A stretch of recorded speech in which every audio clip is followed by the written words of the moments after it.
Let's get recording. Yeah, right. Hope you can see the screen. I have flashed my lecture slide.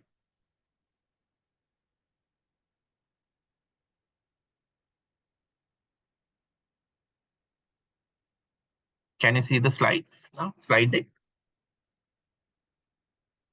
Yeah, can. Okay. So today we are going to discuss on leadership, organization structures, and business processes. Probably we'll start with leadership.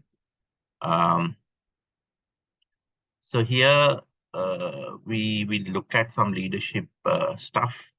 Um, so in this organizational behavior model, so leadership is very essential so to manage and lead the high performance organization. So how do you bring about high performance organization? So these leadership processes are very important. You need to have a good leader to manage and lead for high performance. So let's discuss the leadership theories. So the leadership influence tactics and exercise of power uh, are intangible qualities that substantially affect the organizational success. So as internal auditors, therefore you must aware of their effect on governance, risk management, and control processes. Now, why you need as auditors, to study leadership? Because these things you require to implement the governance, risk management, and the control processes. Because if the leadership does not support these things, if they don't influence, it will be very hard for the auditors to carry out these functions. So that's what in a CIA course you need to study about leadership. So leadership, as the picture show, the leader always set the trail for others to follow. And when it comes to leadership, I mean, all these pictures, you can call it leaders. It can be political leaders, sports leaders, various leaders. And then you might ask, why I put these Hitler or Osama bin Laden, all these characters here as leaders. So the leadership, as far as they have followers, there's a leadership. So then you can debate it whether it is ethical leadership or unethical leadership, for what purpose they lead. That's a question about. So whether it is ethical or not, but they are still leaders. So whatever the area. So Arjuna Ranatunga, you can identify him as a sports leader in Sri Lanka. Brought World Cup to Sri Lanka in 1996. So like that, every area, not only politics, every area you can find leaders, business leaders. I have not put some pictures of business leaders here. So all are leaders. Sports, arts, music, politics, business, all these areas, you need leaders. So now what is leadership? The leadership is a process of guiding and directing the behavior of people in the work environment. But if you give it this definition, you might say it's not very clear, okay, guiding and directing the behavior of people in the work environment. Very vague. So there you can refer to many textbooks' definition of leadership, but you still find considerable controversy in these definitions of leadership. Because why? Because it's not so easy to define the leadership, because leadership depends on so many factors. So many factors. The follower's capability, situational factors. So many factors. So that's what there is a still considerable controversy of definition of leadership. But I'll put it up couple of definition of leadership, but there can be still considerable controversy. Why that controversy is there? Because there is no one style of leadership that we cannot, define. It's like management, I mean, there's no best way of managing organization. If there's a best way of managing it, we'll all practice that, because it depends, it's contingent upon on various things. So multiple areas that you have to look in, like, followers, followers' capabilities, their confidence, and their knowledge, depending on that your leadership way, and the situational factors. So many factors. So you learn in this one. So according to the leadership guru, one of these gurus, Warren Benison, is at the end of leadership. So leadership cannot exist without a full inclusion initiative and the cooperation of employees. So in another word, one cannot be a great leader without great followers. So you can't have a great leader without great followers. So let's look at why this leadership is so controversial. You know, the definitions of leadership, because it depends on a lot of factors. So the situational factors. Um, so according to another guru, the Barry Posner, in this area of research, so making following observation about the needed change in how leadership is viewed. So in the past, business believed that the leader was like a captain of a ship, the calm, cool, calm, collected person. Now we see that the leaders need to be human. They need to be in touch. They need to be empathetic, and they need to be with people.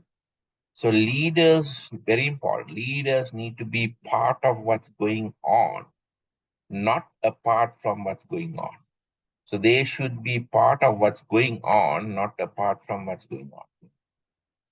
So leaders need to be part of what's going on. Now, if you take this leadership, it depends on the situation or environment. Now, if I take you a very simple example, the the captain of a ship versus a rafting on white water. Now, sailing or a captain on a ship, you can see that the environment is more stable than rafting on white water. So unless you hit iceberg or whatever, journey is safe. And that also we have modern instruments so that you will not hit the iceberg like Titanic incident. So you have a calm, quiet person who is a captain. But whereas in the rafting on white water, you can't find a captain. It's the boat turn the way around. So they have to make a quick decision and move forward, turn it back and move forward.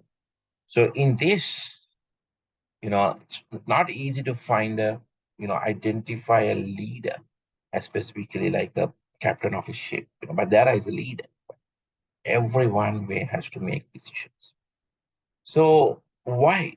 Because the environment, both are on water, but here the environment is volatile.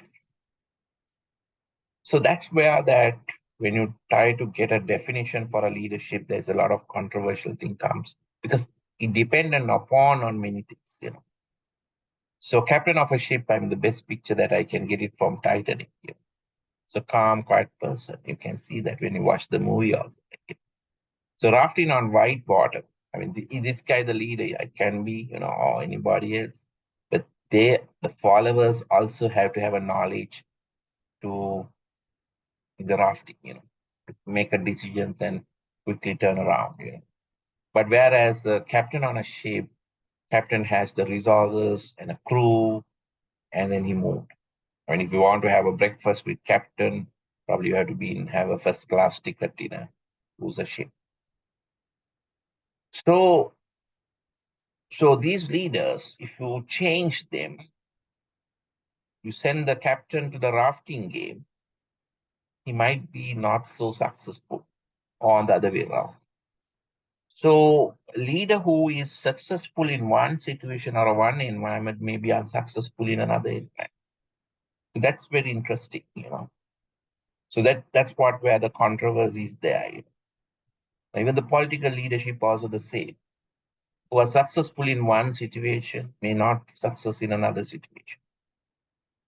The Godabe Rajapaksa, a lot of people thought that the work that he has done in Colombo City beautification, when he was heading the RDA and various projects under Mahinda Rajapaksa, and he can change this country.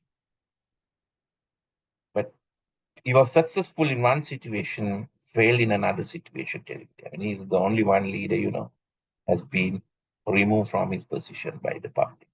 So you can see that the controversy of this definition comes from because it depends upon on so many other factors. So then there's no one best leadership style, but it doesn't mean that you can't learn leadership, but that will help you to practice. So, so this Nobel Prize winner Desmond Tutu said, what makes a good lead? I mean, in the interview. So probably you can watch that interview. I think I put that video into the shared folder. So he said, a good leader is a servant leader. He serve for the people. He tell him that other people that I'm a servant here for you. I'm serving. So there are various leadership styles we are going to discuss. So Warren Bennis, one of the gurus in leadership research, he say on becoming a leader in this book written in 2003 on becoming a leader. He said the more leaders have been made by accident, more leaders made by accident, circumstance, situation, sheer grit, than have been made up by all the leadership forces put together.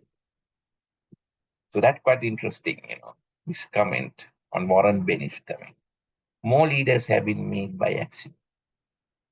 Now think about the political leaders like uh, Maithripala Sirisena. I mean, he became a leader because of the circumstance at that situation. The opposition is looking for a person to put it as a common candidate. Circumstance, accident, by accident, make these leaders. Rather than he go through a good course of leadership. So that's how some of the leadership happens. But it doesn't mean that learning leadership courses will not help you to be a leader. But a lot of leaders who made by accidents or circumstance, sometimes why they fail, because they don't have a thorough understanding about the leadership courses, what makes a leadership and how this works. So that's what they either run for a one term and disappear after that. So therefore, it's important, to learn about leadership courses and, but leadership happens by majority of the time accidents are usually. Now you might be thinking, I mean, these areas you might have studied in many courses, maybe in MBAs, or other management courses, but I just quickly go through. And if you feel that I don't have to cover or I can go a little fast, I can do that also. So based on your feedback. But I just try to see, I mean, I define these things sometimes. So what is management? And so management is distinct from leadership.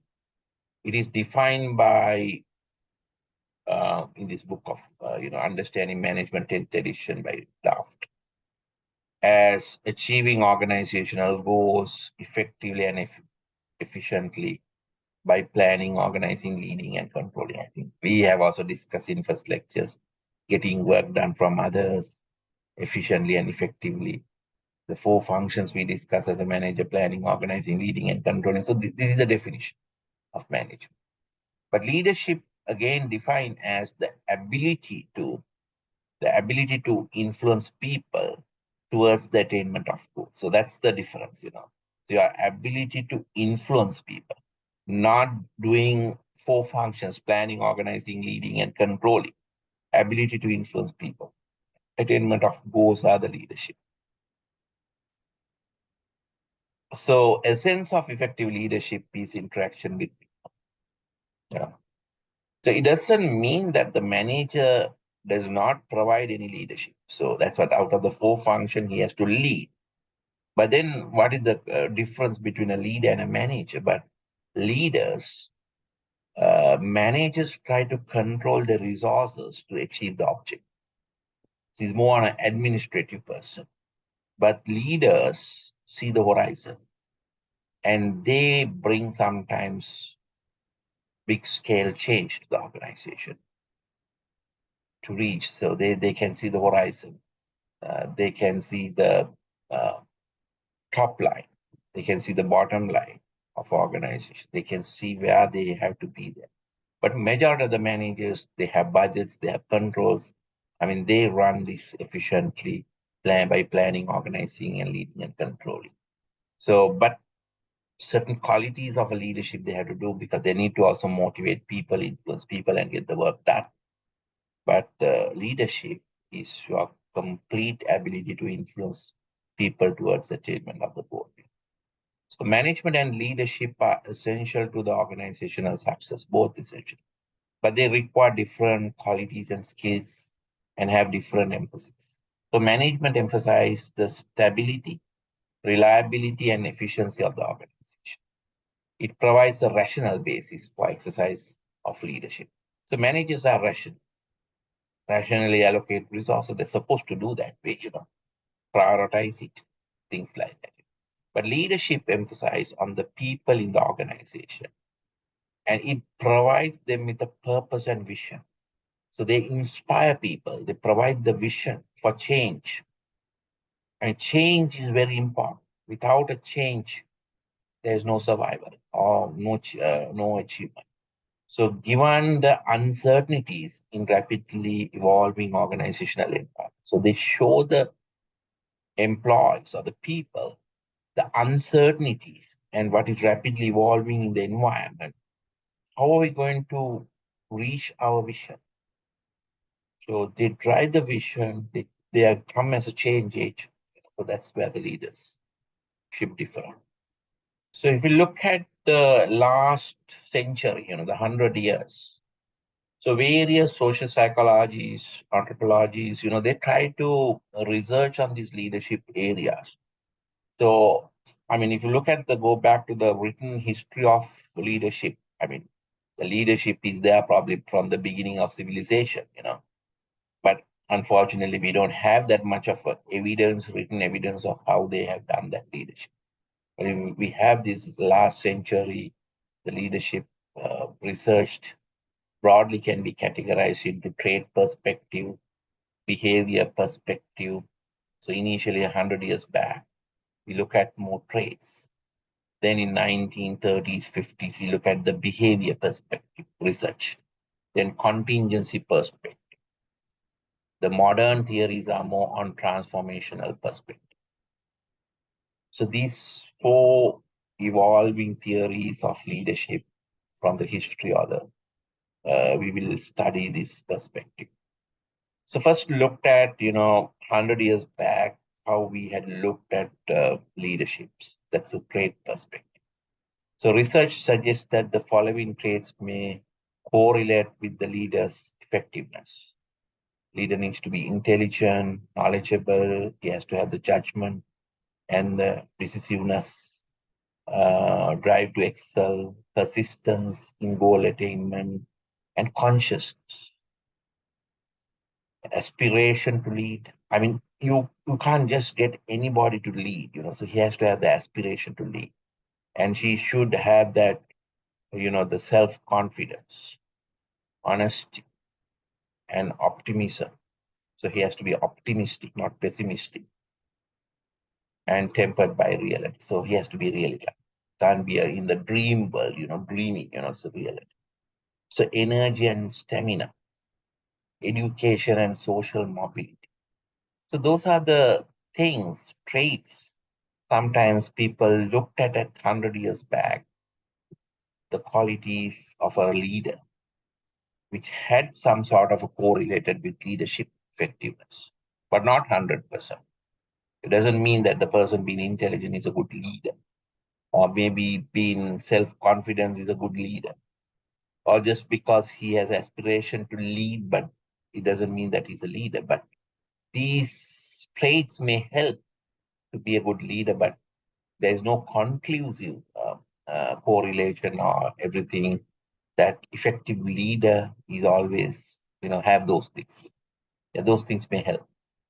So then emotional intelligence.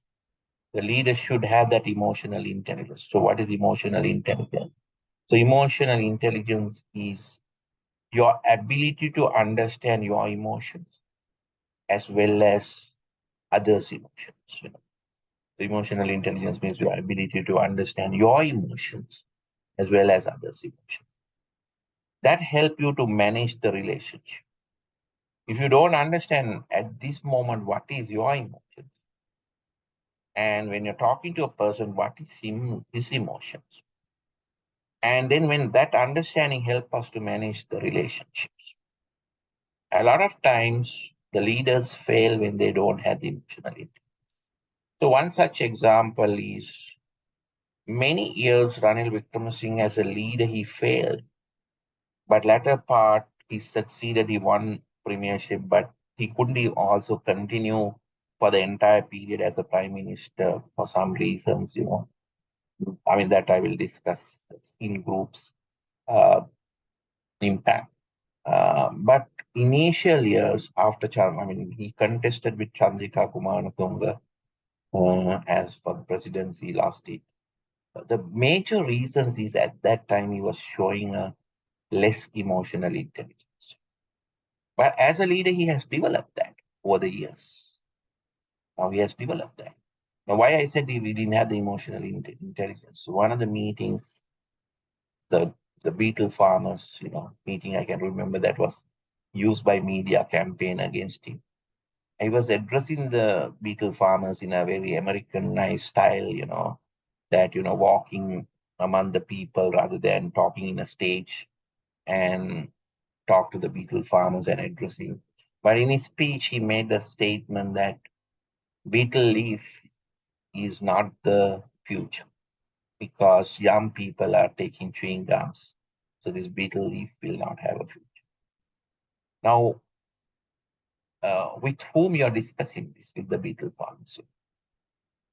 So at that moment, he didn't have a proper understanding about the emotions that the beetle farmers will go through at that moment. They say there's no future. But if he honestly said that, he might be honestly said that, thinking that, but he got a wrong information probably. With the beetle leaf is not only for as a replacement for a chewing gum, or chewing gum will replace the beetle leaf. It will be used as a cultural stuff. I mean, every cultural activity, beetle leaf is there. So it may not disappear, obviously, time to come, at least for another 10, 15 years. But probably, but the most situation is, that he didn't understand the emotions. And probably those people may be thinking if this fellow become a leader and he will not promote our beetle, farming or whatever. So that sort of emotional intelligence was not there uh, um, at one stage, but greatly improved latter stages. These emotional intelligence. So this is something that good leaders has to have a good emotional intelligence. You should know when we are talking what will be the emotions that they go through. I mean, typical examples are like when Neil Armstrong, the first man to put foot onto the moon in 1969. So when he landed, what was his legendary words that he made? So he said, "It's a um, great step for a man and a giant achievement for a mankind," or something like that. So, but anyway, that has been written in other way around. But with the excitement, he just interchanged the word and make a pronunciation. But something like that, I can't exactly. So, I mean, a great, step for a man or a mankind, and a good achievement for a man or a mankind. But in that statement, he never used that nothing on America. It is a great achievement for America, the space. war, between Russia. Now, one can argue out, one can think, can anybody think, why I said that's a emotional intelligence statement, when you put your foot into the moon, to making a statement without America. It's a man and a mankind, great step for a man and giant leap for a mankind, something like that. Can anyone tell me what is the emotional intelligence in that state? Anyone can judge.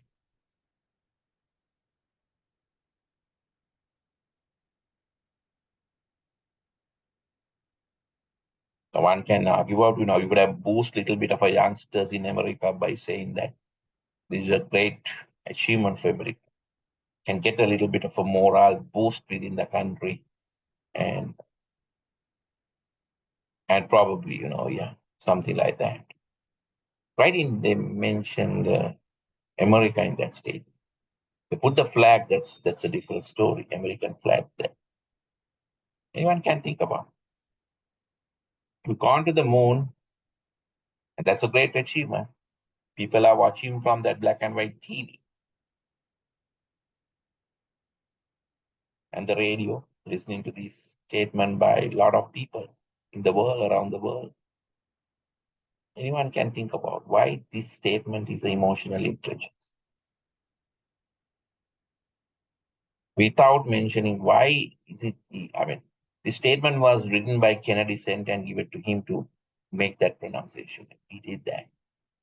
Why no America there? There's nothing in there. Anybody can think.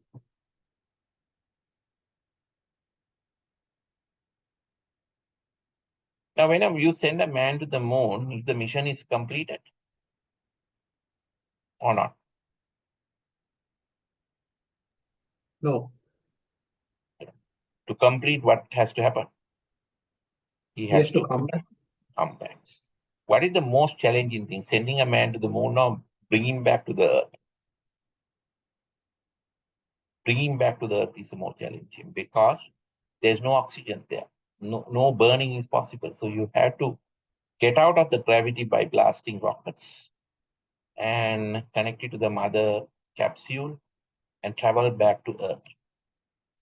So that journey is very difficult. That's what many people didn't send it to moon, It's a very difficult task. There can be a small mistake can kill the person. So otherwise, we could have traveled many times to the moon. Maybe expensive. There are Apollo missions, happened couple of missions, but then they abandoned the Apollo program. One is the cost. Second is very risky. So if the mission is not completed, if you made a statement with United States of America and post them, what will happen? Will you get the blessings to him to come back? And then there'll be a jealousy. Russians will jealous. Germans may think, okay, oh, you're now boasting that you've gone to moon, you know. So if you want to get that blessings from entire planet, because the technology can go wrong, anything can happen. But that's the best statement that you can make so that everyone here over the radio, they say, oh, okay, it's a great step for a man and the giant leap for a mankind. What a great state. We are all part of it, that whole state. So you get the blessings. So that's what I said. It's an emotional intelligence state. So leaders need to make emotional intelligence statements. So otherwise, they make big blunders. So that's what emotional intelligence. This area is being studied by Gosman. You have books on this emotional intelligence, how to improve emotional intelligence. The majority of the political leaders fail in this country because they didn't have emotional intelligence. Even General Sarath Fonseca in his campaign, the entire failure is not having emotional intelligence. You should know what to talk, what not to talk as a leader. So you may have a great vision, but you need emotional intelligence when you're talking to people. How to build relationship. It doesn't mean that you have to be artificial or you should hide, But every truth there is a place to tell, So that's the big thing. So there is every place you can't go and tell those emotional intelligence.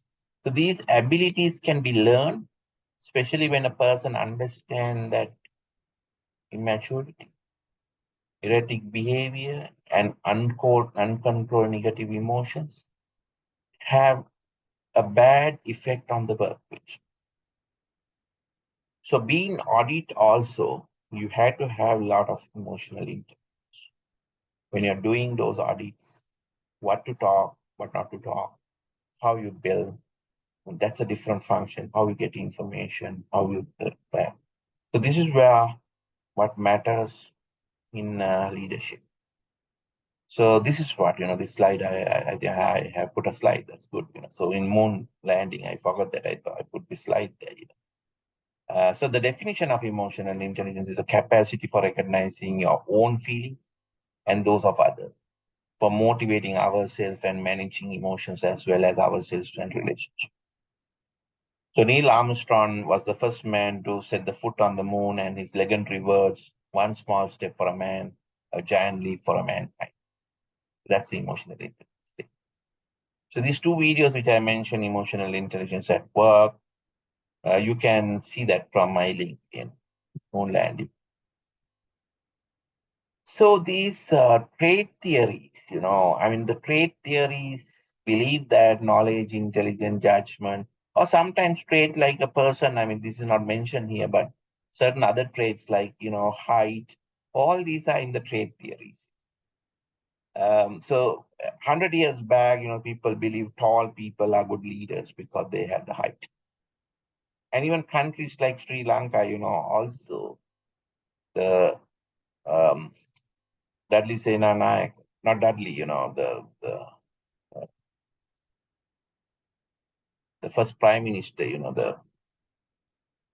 yeah, DSNR. D.S. Senanayak, Don Stephen Senanayak, Dudley is his son. No?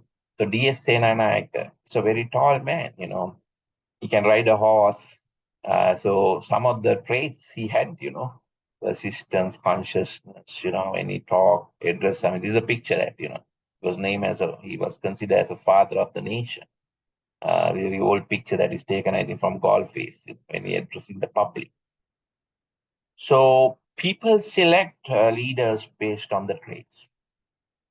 But later they realize all these traits are not having a proper correlation between the leadership and the traits like such as tall, maybe being only intelligent or, maybe having some certain traits, confidence, all that, will not always guarantee that they'll be a good leader.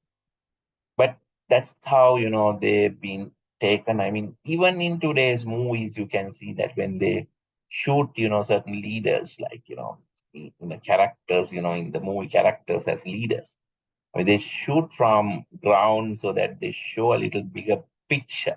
A taller guy, actually in reality, if you see them, they're not so tall. So they get it because the people has a mind that, tall, people well built, they're good for leadership.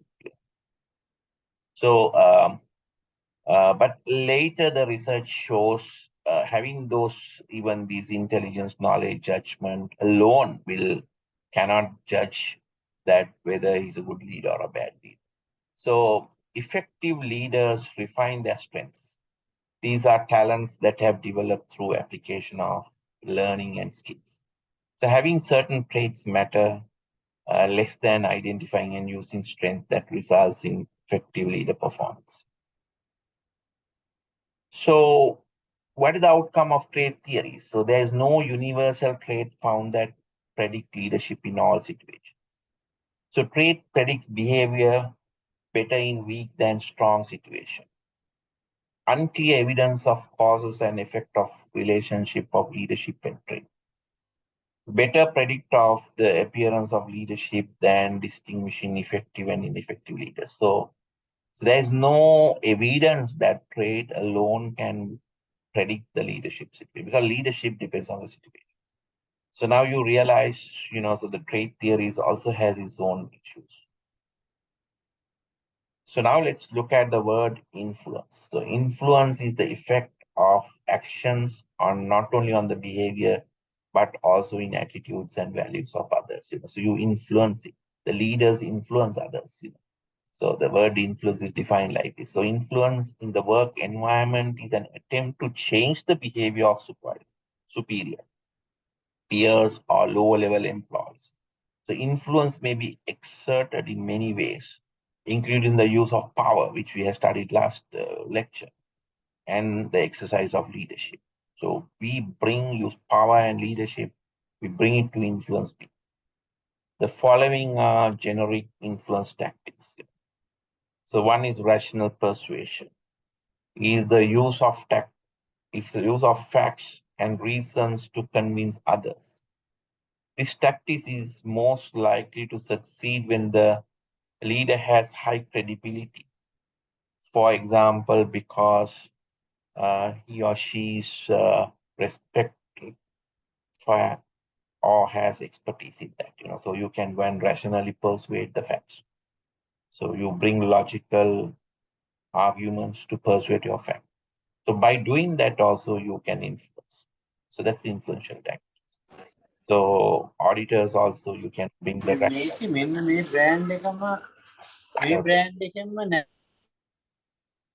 so coalition tactics that also you can influence. So develop alliance. Then come on. So you can use the coalition to rationally persuade. Okay. Where that's it is. Tactics. So developing alliances involving certain networks of people. So that is another method in persuasion. So you understand the needs of potential allies, explaining the leader's position, and consulting about decisions or problems. So these coalition tactics also you can use. Bring a coalition, create a coalition, and use that to influence, achieve the goals. So upward appeal to higher authority. Seek the support of more from senior management, but inspiring trust because of the leaders. මිරිකය මස්සුව තියෙනවා 40 තියෙනවා කෝක දන්නේ නැහැ. ගයි check එකේ මේකේ ගාලා නැද්ද මේක? 80 42ක් තියෙනවා. මේකේ දාලා නැද්ද? මේකේ තියෙන්නේ ග්ලයි චෙක් කියලා විතරයි කාඩ් තුනක් කියලා. You can someone's voice can mute නෑ it. 40න් දෙන්නකො. එතකොට 80 ගුණක් ගන්න පුළුවන්. Can you mute yourself? Okay. So upward appeal also you can use. So you can influence. You can appeal to the higher authority and influence. Great influence. Exchange tactics. I told you that these under politics also these are used as to get power. In leadership also we use exchange tactics are based on doing favors to others to receive favors in return.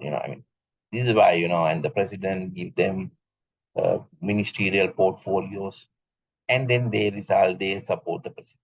So integrating tactics include generating goodwill and positive impressions, being fair, respectful, trusting, generous with praise, help to leader to like by those he or she wants to influence. So these tactics you can use. Direct request also you can use, and you can simply request. So when there's no other alternatives are available, you can make a direct request support. Or other possibilities are unclear, then you have to use the direct request. If others don't work. Consultation permits others persons to participate the decision of change. So when you take them as consultant, and they also participate in the decision or a change, I mean that's their decision. It's not your decision. So then they have to implement it here. So they have to take the ownership. So that's another method to influence people. Inspirational. That's what in the meetings discussion we call them and let them participate.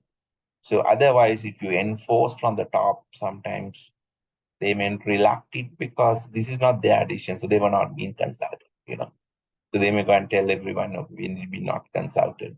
So this is all management decisions, we don't believe on those, They may support because of that legitimate power, but they wait till it fails, But if you get them to participate in decision making or a change process, then that becomes their decisions. The inspirational appeals are based on emotions, values, or ideas that also you use to convince.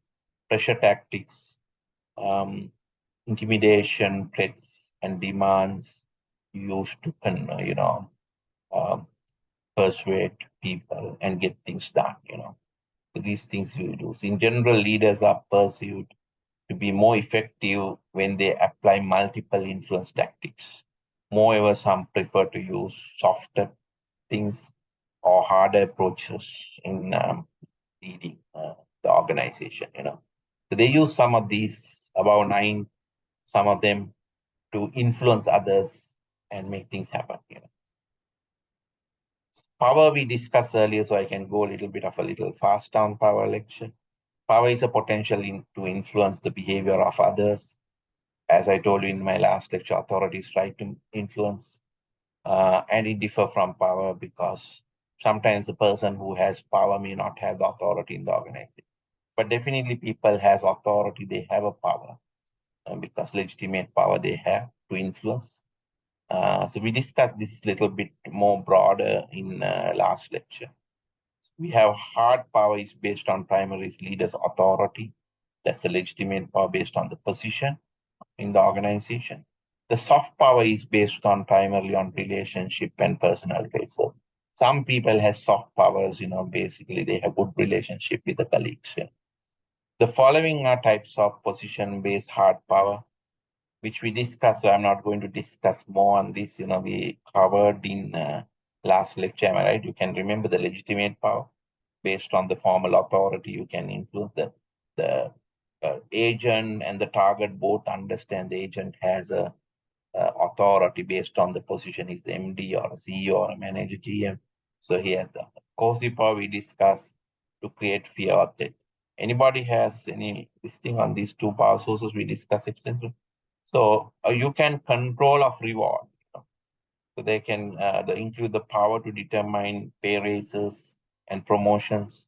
So it's a reward power. We discussed legitimate power, coercive power, and the reward power.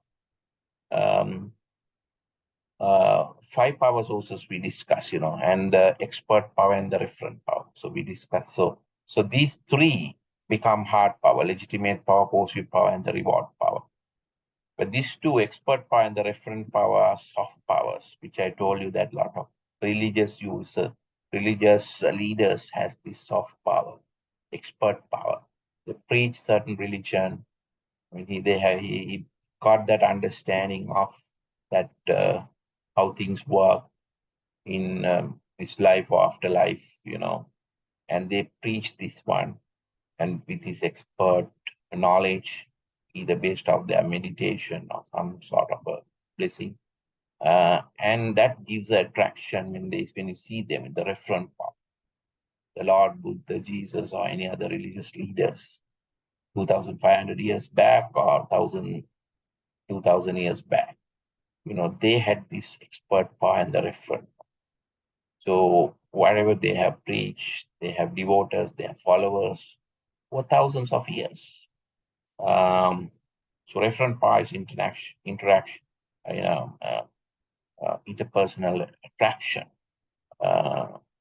based on the expert power. So these are soft powers to influence. And soft powers, very effective, last longer for many organizations. So, but you can use all these power sources, which we have discussed. You can remember in the power lecture. So power is not always associated with a specific position or individual. Furthermore, leaders and non-leaders may access the following power sources, like personal effects, exceptional initiatives you can do, hard work. These are personal power, willingness to do what others do not, and focus on learning may be pathway to power. So these are personal power. So take initiatives. There are some people who has some personal effort they put in. The network of relationship, which provide access to information about events in the organization or industry that is not widely known. So through network relationships, also you can get more power. And access and control over information confers power. So if you have more access and control over the information, you get power. So because you have better information, you are very well informed, and that can used as a power source. Any meeting, any discussion, you have a good power source to convince others on rationally based on your information. So especially managers, all of them has to have a information power. So you might ask, okay, we discuss on 5 power sources like legitimate cause, you control of reward power, and then expert power and referent power. This is this information is another power source. So one can say it's another power source, but some can say information can be also put as expert power. So if it is expert, he also have that skill and knowledge, and also the correct thing. So the 5 sources of power which been introduced by Hackman and Oldham, we discussed in the last lecture, could be considered as a good reference model to explain the power. But this is a social science subject. It doesn't mean that all this, somebody can come and develop another model, saying that this is not adequate to explain the power. Can bring one day another. So now let's look at some, if you have any questions, you can ask me right now. Anyone has any questions? Up to now? Sanjeeva, sorry, I joined late just now. Yeah. The missing class, you are going to conduct when, Sanjeeva? Missing class means the 2 hours The we missed missing out. hours, Missing hours. I can conduct on another weekday if you are possible.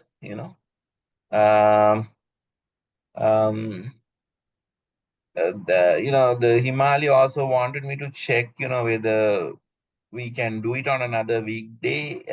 I don't know your Yeah, availability. she asked me whether we can do it on tomorrow. Yeah, I don't know how is others' availability. Is everyone Yeah, is I'm available? okay. Tomorrow, say 8 to 9:30, I'm okay. 8 to 9. Or 8 to I'm 8 okay to, too tomorrow. So then shall we have it tomorrow? Tomorrow, yeah. So what time? 8 to Yeah, 9:30. Okay. Okay, we 8 can to do. 9:30. Yeah, so we'll do it tomorrow, 8 to 9:30, then the balance part. Yeah, we can cover up that. Okay. Okay. Okay, thank you. Okay, now let's look at some of the modern management theories. So this everything what we discuss in these theories, this is the course syllabus for CIA Part 3. And everything is important because I do sometimes with more examples and all that, because I've seen some questions. So when you have a thorough understanding, it will help easy to do these questions, when you start doing it. So the modern management theories, now I'm going to cover up some modern management theories. So modern management theory emphasize employee empowerment. What do you mean by employee empowerment? Give away power. So you can give away power, empowerment. The question is not whether employees should be empowered, but in the circumstance in which it should occur. So some can argue out, okay, empowering carries risk. To give away power, so the people can make decision, it carries a risk. Risk and return is the thing, So, so if individuals need to be honest, trustworthy, unselfish, and skilled in order to do the empowerment. So they should be skilled enough to give away the power, because in any organization, you cannot grow without empowering employees. Empowerment is not the same as lack of control. Appropriate oversight is necessary. Just giving away power means, without a control, that will be dangerous. So you can have to set up. So employees should have adequate training, relevant information, and other necessary tools required when you're empowered, because otherwise they can't make decisions, you know. So empowering with controls is possible. I mean, when you have these ERP, enterprise resource planning applications, you know, you would study the process and you can empower.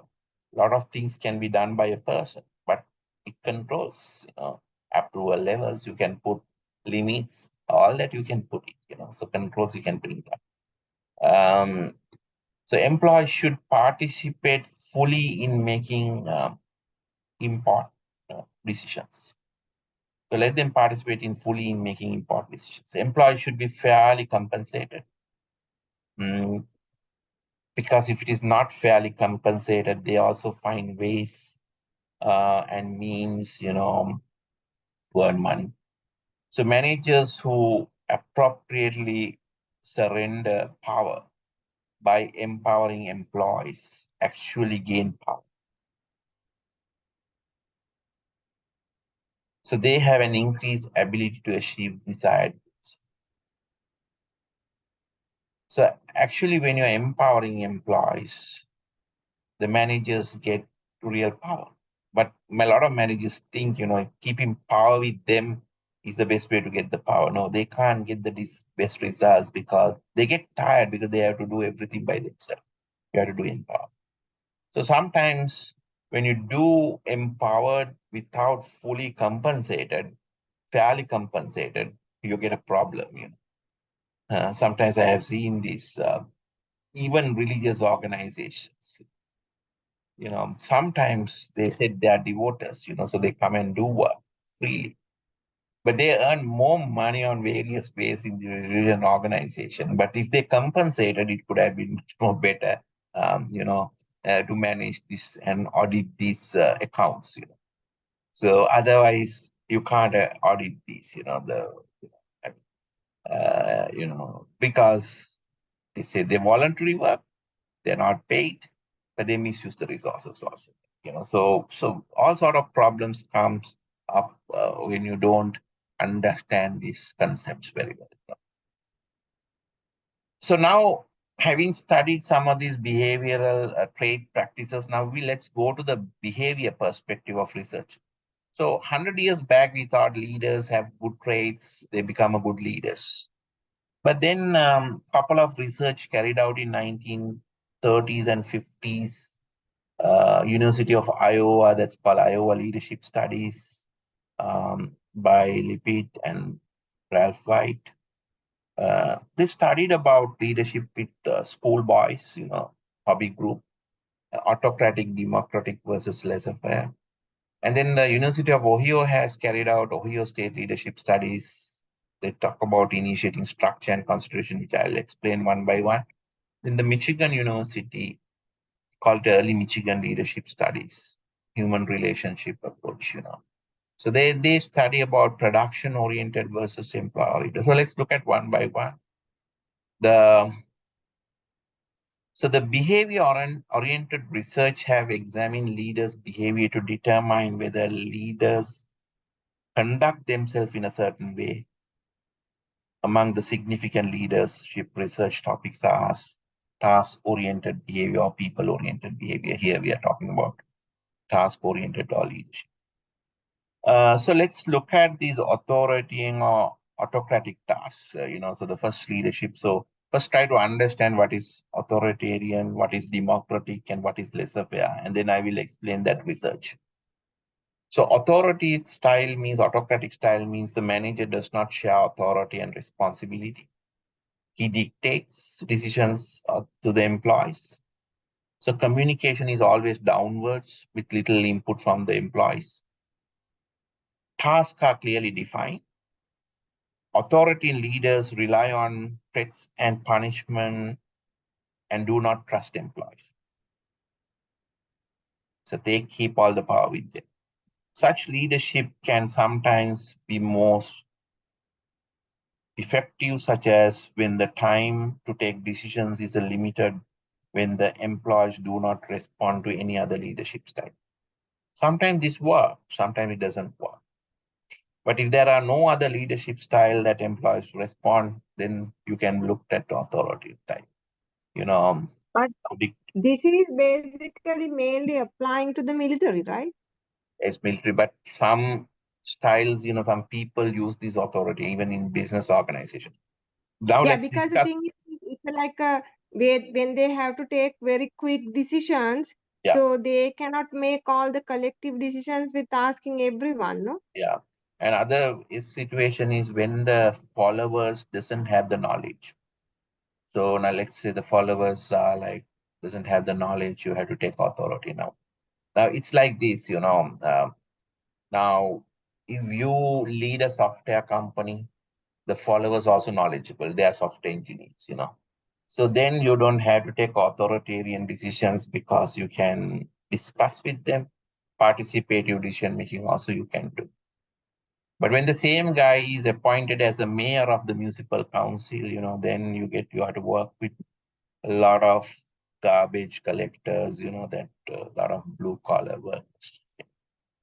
And if you ask them, okay, what to do, and they think, if a software engineering company CEO when become the mayor of the municipality, and he may call all of these collectors, garbage collectors, supervisors, and for a meeting room and said, we are running a brainstorming session like he used to do it in the software company and tell them, give us your ideas about the best way to do garbage collection, what days to run these vans and all that, something like that.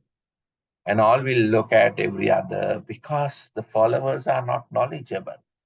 So what do we think? What do they think? So when they go out on the room, they may think this is not going to be successful. Our mayor doesn't have any knowledge. They're asking from us, what to do. The previous mayor was not like that. He orders us. But Do I think, Sanjeev, Mm. but actually the further strategic decisions, the leader might be need in such cases the authoritarian power. But when it's come for the operational decisions, I think better than Yeah. him or her, the ground workers know Yeah. the actual situation. I mean, in the case of Rosie Senanak, if you take the example, she Yeah. doesn't know anything about the ground level. Yeah. She was never been She there. only knows when the people wants to go in bicycles, have a bicycle lane, and all sort of stories. Yeah. So that's true. So, but what I say is this authoritarian or democratic, whatever the leadership style, all depends on situation, depending on the subordinate characteristic, what works there in the situation. If you have to make a quick decision, you have to move forward.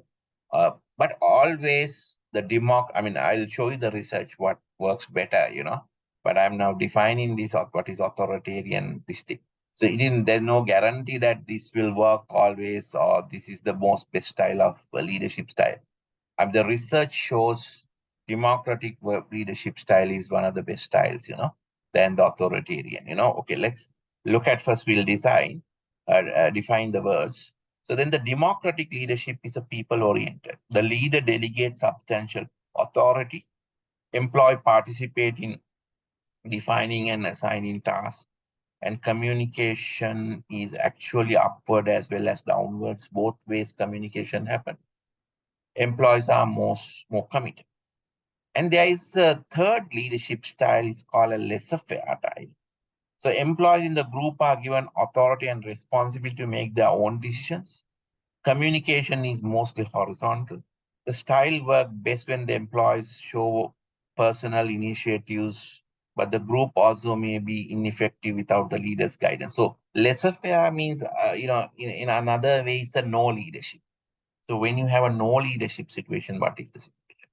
So the research was carried out by researchers using 10-year-old schoolboys as a hobby group. They put these students into three groups.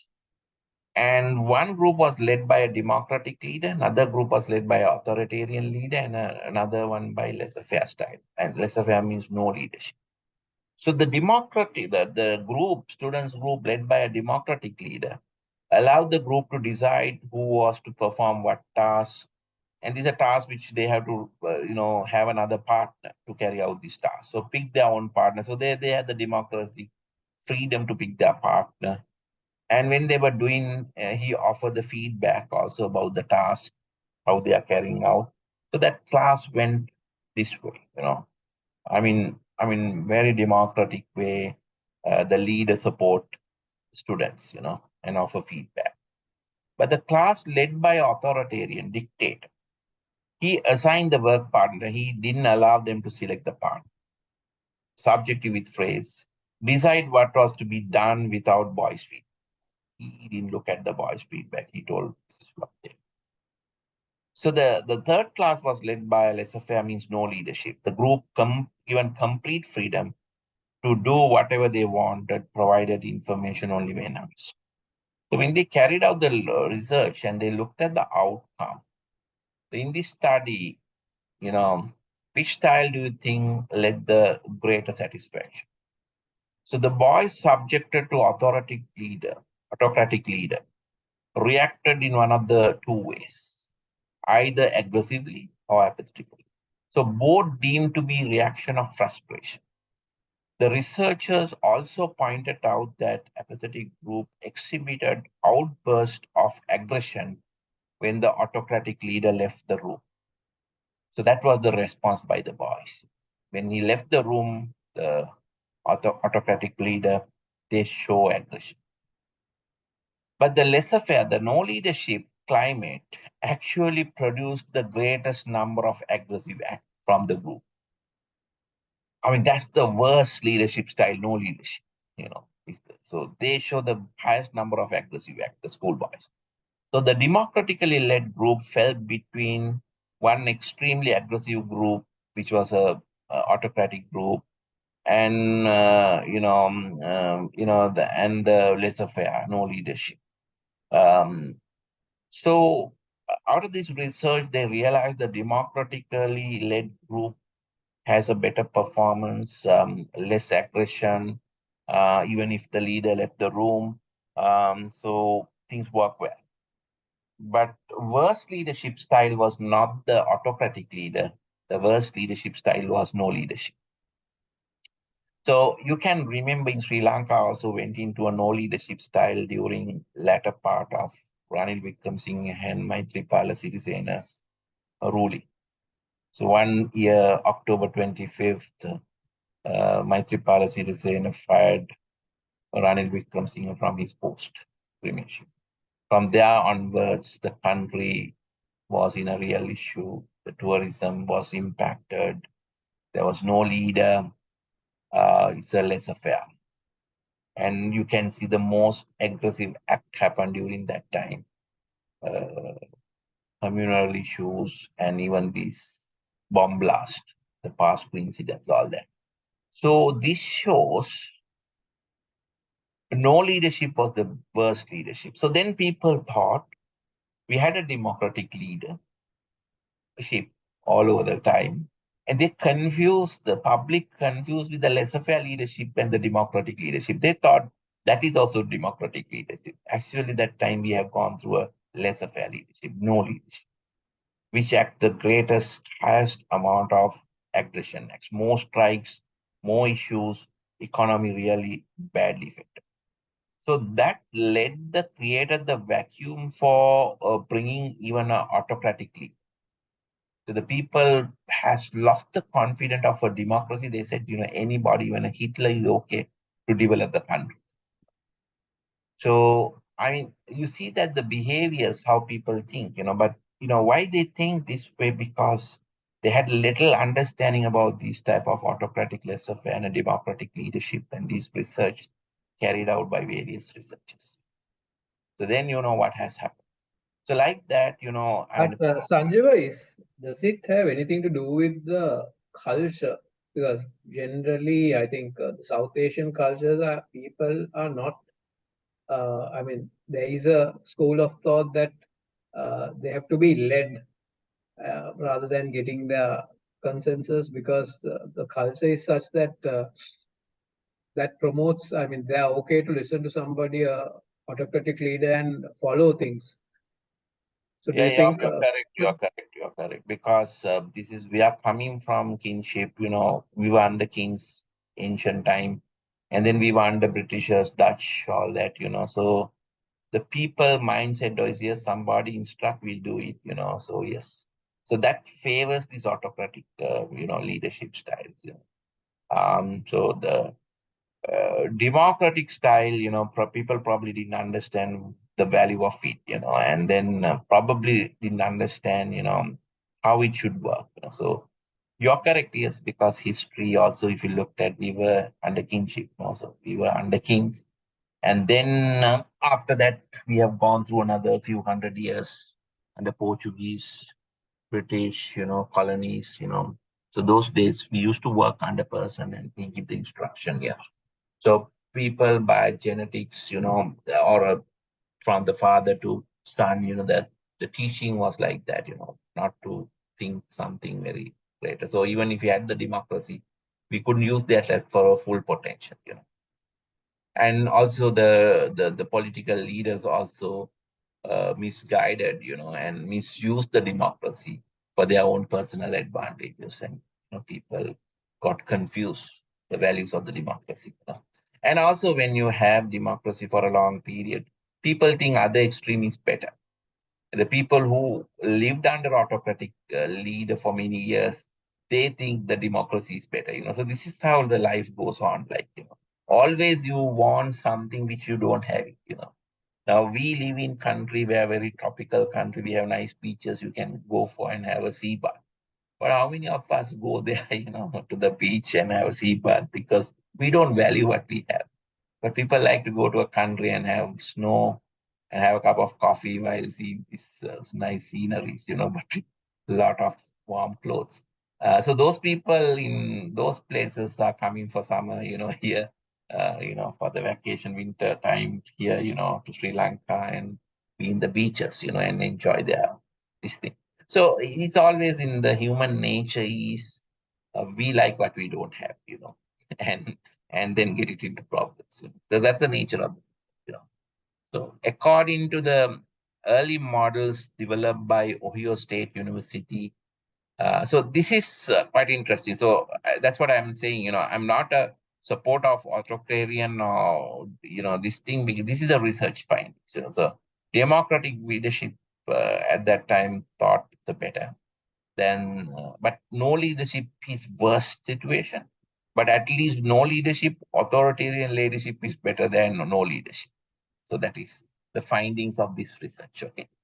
Um, uh, so then, according to the early model developed by then, this is by which university? This is on Iowa State University, the leadership study. Now let's look at the Ohio State leadership studies structure versus consideration. So according to the early model developed by Ohio State University, the initiation of structure, the task orientation, and consideration people orientation by the leader are the two behavior patterns that are consistently found in the study of leadership. So this grid model define excesses as initiating the structure, the task, accomplishing the task, the production. And y-axis defined as consideration. Consideration means you're more worried about the people, relationship, personal relationship, trust, respect, and we are more caring on that subordinate. So now which way to go? Are we looking at more task oriented, or we are looking at more consideration on the people orientation? So which is better? That's the question that they had, so high consideration uh, of the task, and low structure. So that means high consideration of the people here and the low structure. The work is not considered too much, but people are. Okay, look after the people. Will that bring the best result? Or consider both low. Production also low, people also low. Or you looked at uh, people low, but you look at the production. Don't consider what people require, but let's work on production. Whether there's a rain or flooding or whatever it's there, let the people be there for the production. Are you going to consider instruction, the work, not the people? Is it effective? But the research shows when you consider both at highest, you can get the best results. You have to have the high consideration about people and respect. And also same time, you have to have high consideration on the task or the production. So when you make both high only, you can get the best out of it. So high consideration and low structure result from emphasis on satisfying employee needs. High structure and high consideration reflect the strong emphasis on both task accomplishment and satisfying the needs. Low consideration, low structure indicates the passive leader. High structure and low consideration result from the primary focus on task accomplishment. So, but when you looked at all these initiative structure was consideration, so the ideal style is combines the best of both dimensions is the ideal style, the research shows. You try to have consideration when you're running a business, you understand the feeling about your subordinate. Think, okay, how do you come? How do you go? What is your feelings? That you get a full attention. But getting that alone is not enough. And also you have to see how they perform the task. So try to maximize both, support both, then they can get. A lot of Italian companies are like family-owned business, the mid-size, in furniture business and lighting and all that, very specialized. See that Italian furniture, world-class furniture they produce, world-class lighting they produce. And they have, in that country, many of the businesses are small, medium businesses. But they produce specialized product for upmarket, Italian. Italian shoes, leather shoes, all that, So, but they have a high consideration, even sometimes honor go and drop the employees to their homes, when there's a huge rain or floods or whatever. But at the same time, they want the high efficiency of work. So when you maximize both, they get the best out of it. So then the third research is early research in University of Michigan include the most effective leader were employee oriented. They set high goals and manifest the supportive behavior. So job centers leader was less effective. They stress cost control, efficiency, and adhering to schedules, not goal attainment and employee needs. So job centers leader. The leadership grid developed by Robert Blake um, and McKinsey is a trademark classification scheme. It was adapted from early work by Blake and Jane Morton. Concern for production is the one horizontal x-axis and the concern for people on the y. So you have a concern for production, emphasis on output, cost control and profit, or concern for people, emphasis for friendship, aiding employees and accomplishing tasks. So they plot it this way, and they realize certain management styles, required, so you can see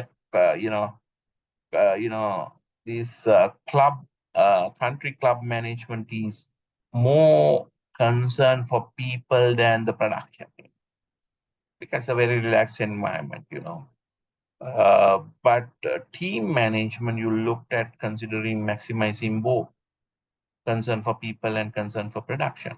But if you look at authority compliance type of a management, you don't care about what people, their emotions and all that. What you're looking at more on concern for production.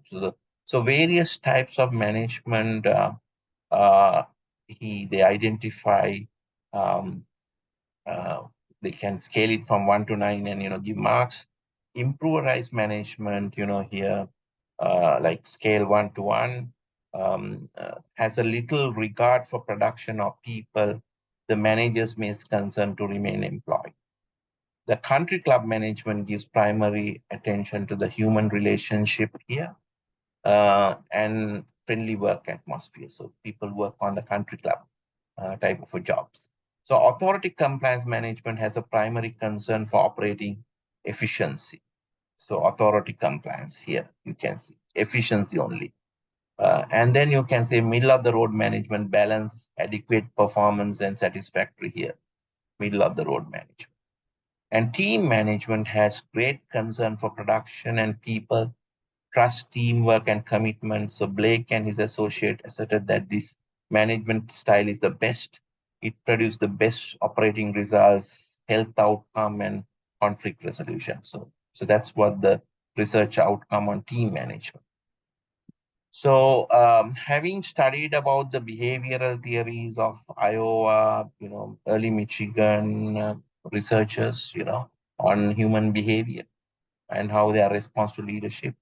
The next is to contingency perspective. I'm not going to discuss now today, it's because the time out. Tomorrow we'll discuss from 8 o'clock. So contingency perspective was very interesting.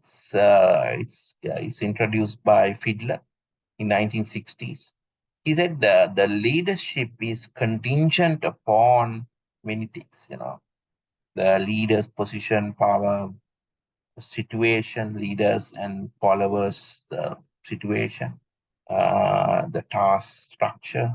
So it's a quite interesting research, which you can explain majority of the leadership style in Sri Lanka, using the Fiedler's contingency model.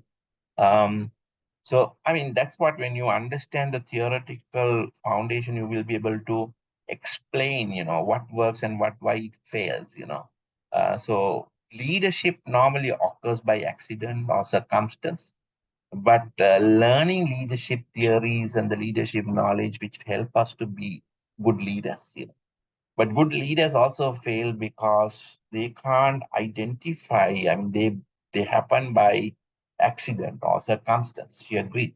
But when they don't know how to continue that style, and because they have a lack of leadership knowledge about research of various researchers about the last century years of leadership.